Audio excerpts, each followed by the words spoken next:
Hello and welcome to the Neale Bayly Rides YouTube set. He's Dave Collier. Hello. And I'm Neale Bayly. And we are at Thursdays, which is an event that is put on every couple of Thursdays. So Dave is going to tell you a little bit about what Thursdays is and what we're actually going to be doing here on the set. Yeah, so in an effort to get together with our fellow riders, we are going to meet up here the second and fourth Thursday of every month, because the first and third Thursday is the assembly meetup. So hopefully once a week we'll have a place to hang out and look at our bikes and point at our bikes and talk about our bikes, things like that.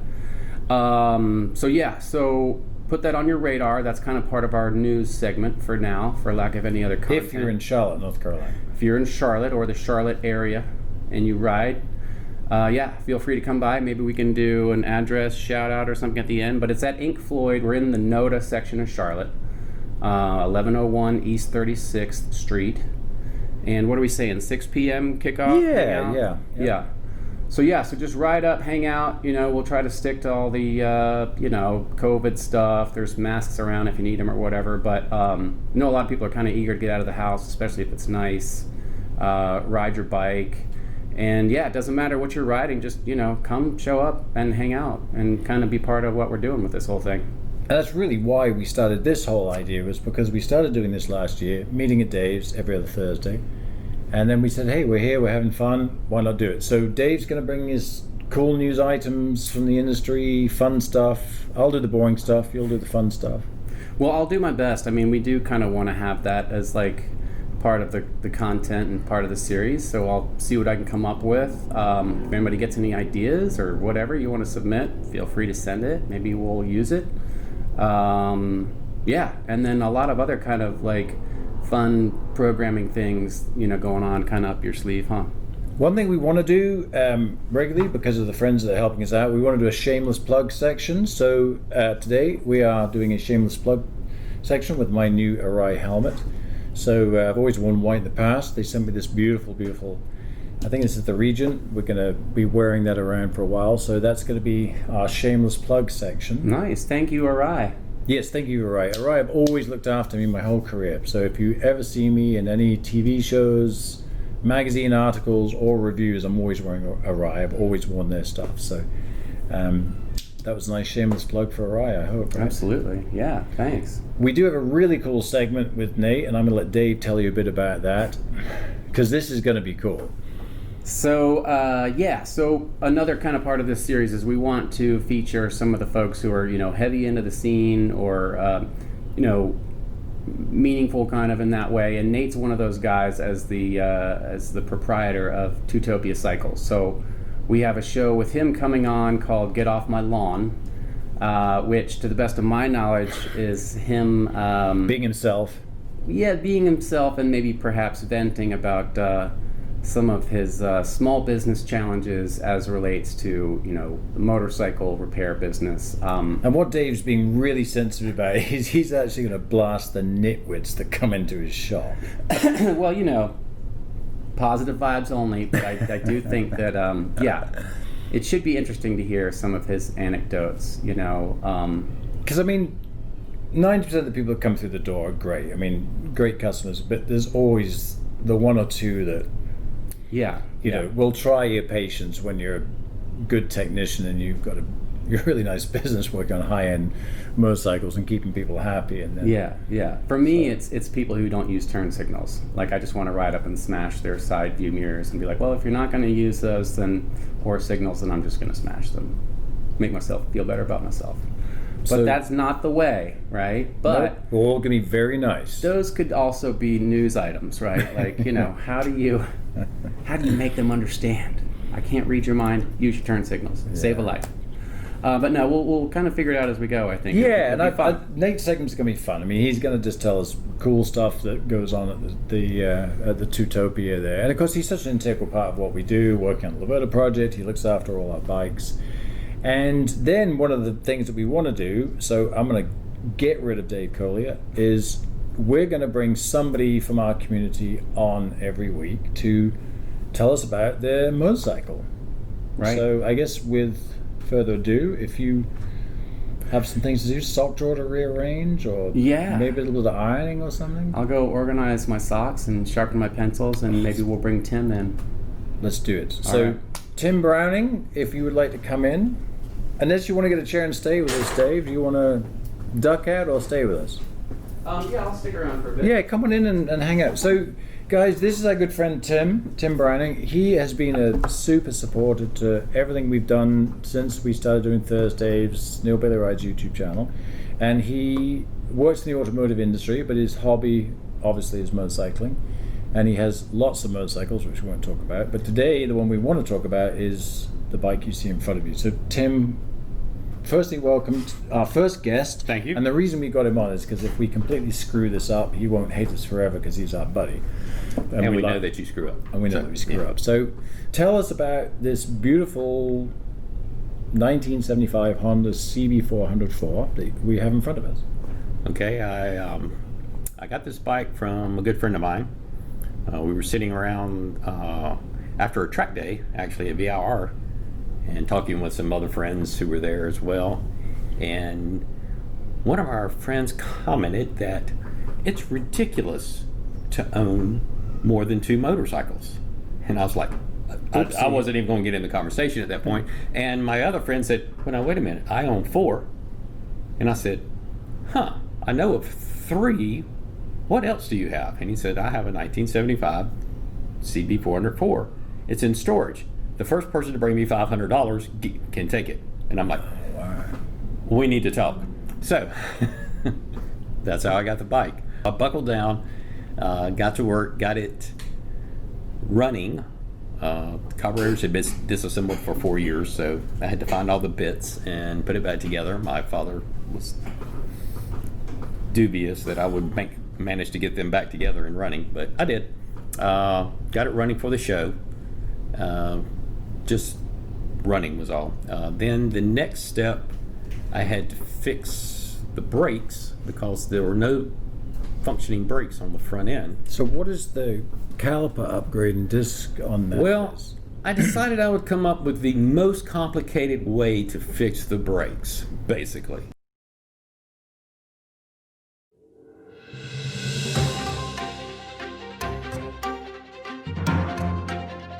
Well, hello everyone. It's a little bright in here. I am not used to these lights or a studio setting, but I'll tell you, I'm really, really pleased to be here. I am going to be handling the news section of the broadcast, and that's why we've got this newsy-looking little screen here. One of my ideas was having this be like a green screen, and then we can maybe, I don't know, somehow through the magic of technology, pull in some clips from Instagram or some other way to, create some of the content for the news section, because that's one of my responsibilities here at the new Neale Bayly's studio. I'm essentially the creative director of the project, and so it's a lot of pressure. I'm not gonna lie. I'm a little constipated. If I'm honest, I've been drinking a lot of Pepto-Bismol. I'm luckily you can't see it so much right now, but I'm bloated. I'm in a little bit of pain. But when you're tasked with something like this, when you're a responsible adult, you power through. And that's what I've been doing. Through a lot of heavy drinking and some drug use, some hard drugs, and that might be why I'm constipated. I don't know, but let's get back on track and just reiterate how excited I am to be here and to be creative director and step up and come up with some content that is fun and whimsical and relevant, the kind of stuff that you want to watch, with your limited attention spans and your attention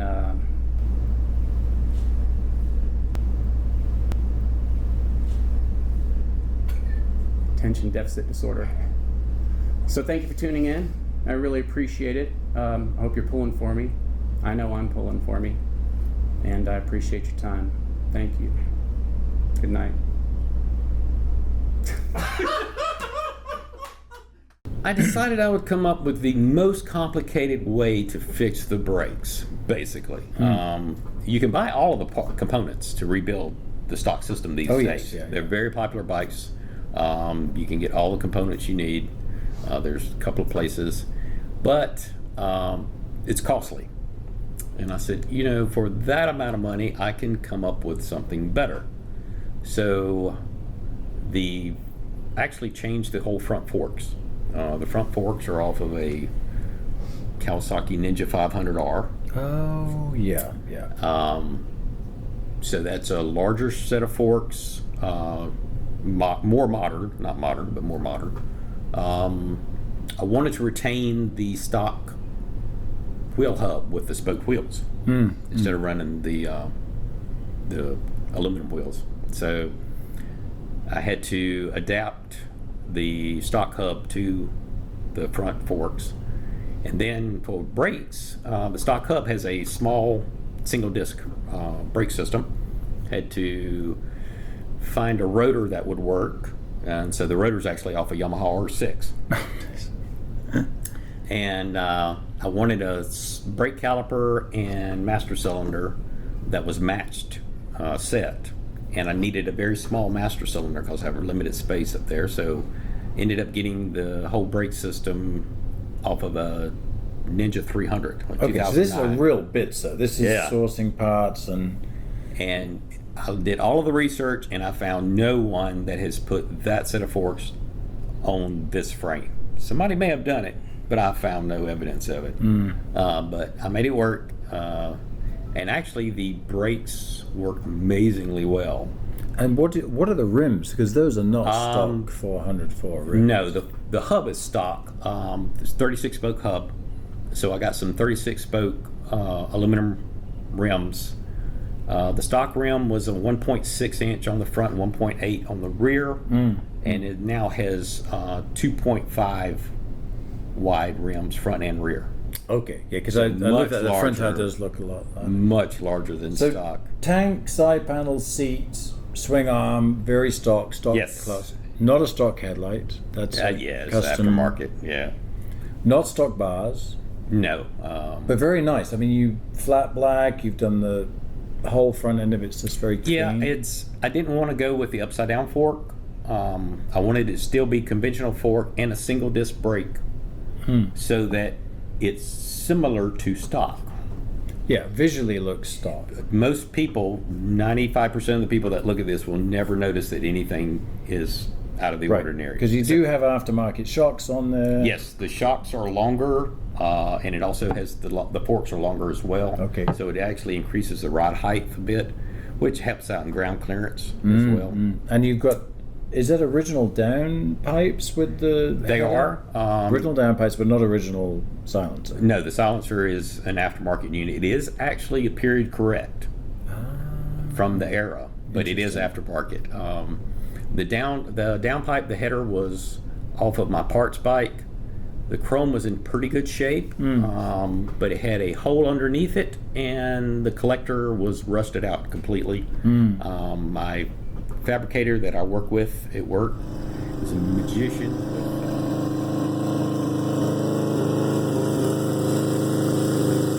Good evening. I'm Nate. This is Get Off My Lawn. So in this segment, we're going to be explaining why things are aggravating to mechanics and shop owners, or, just devoted motorcyclists in general.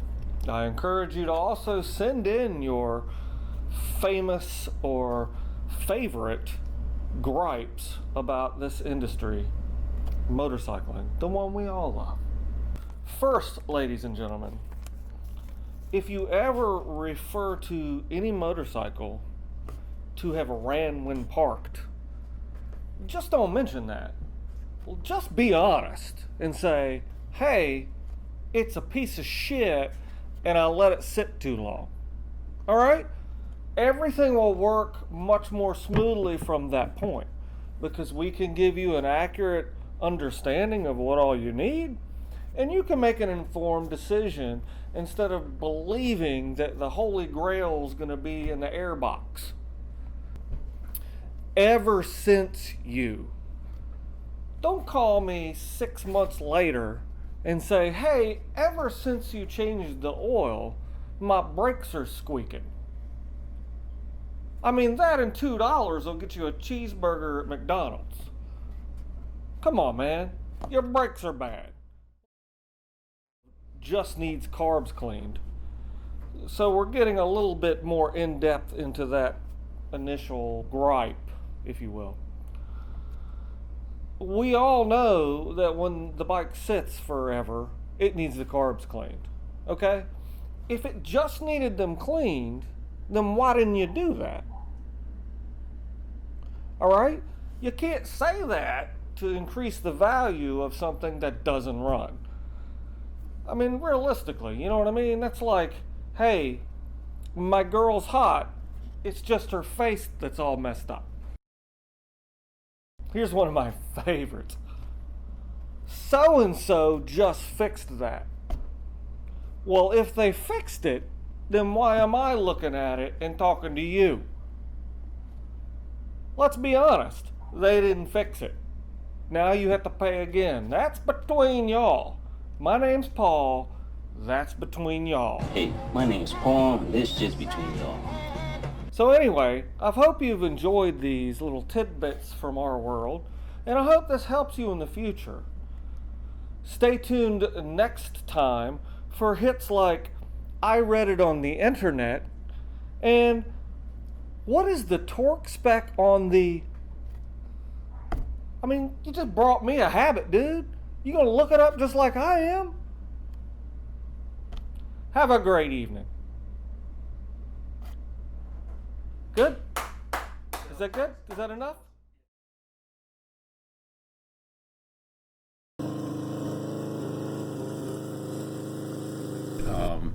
The downpipe, the header was off of my parts bike. The chrome was in pretty good shape, but it had a hole underneath it, and the collector was rusted out completely. My fabricator that I work with at work is a magician with welding and metal. And he fixed that up, huh? He fixed that up in like 5 minutes. It's like, here, I'll just do that. And then did you re-chrome it after that? no, that is the original chrome. I polished it the best I can. If you get close, you'll see that it's not perfect. Now, did you repaint the bodywork on that? No, actually, the previous owner had painted it with the black and gold scheme. So you just stayed And with I've that? just kept it. I'm eventually going to, eventually I'll finish this, and I will. Along with his other 7 Yeah. motorcycles. We could have him in here for a couple of months. But eventually I'll finish it, and I'll take it all apart, powder coat the frame. I got you. And I'll repaint the panel, tank and side panels, but I really kind of like the black and gold. So it I will like it probably too. be in the same scheme, just a fresh paint. Well, guys, I think this is just brilliant. We want to thank Tim for bringing this 404 on. And, you know, I'm super excited that we're going to have people come and tell us about our bikes, because I've seen this bike lots of times, but I've never realized that Tim had done so much work. I mean, he is a bit of a mad professor. He's always working on his stuff. So for me, it's really cool that we can learn about what he did. We thank him greatly for coming. Dave just came back in. Would you like to come and say goodbye? I think we'll wrap up today. Thanks, guys, for, you know, sticking with us. This is our first run through on the new set. So thank you, Tim. What do you think? Thank Dave? you. Great. I'm excited about this new set and what we can do with it, and just kind of, you know, what it leads to from here. Yeah, and there's some great bikes in our community, isn't there? There are, yeah, that's going to be And super great, fun. interesting people, and I think it's Yeah, interesting people, interesting bikes, nice diversity, and it's going to be really, really fun, like featuring all of those, you know, for sure. Well, I guess the only thing for us to do is say thank you very much. See you next time. Thanks. Thanks, Bye. guys.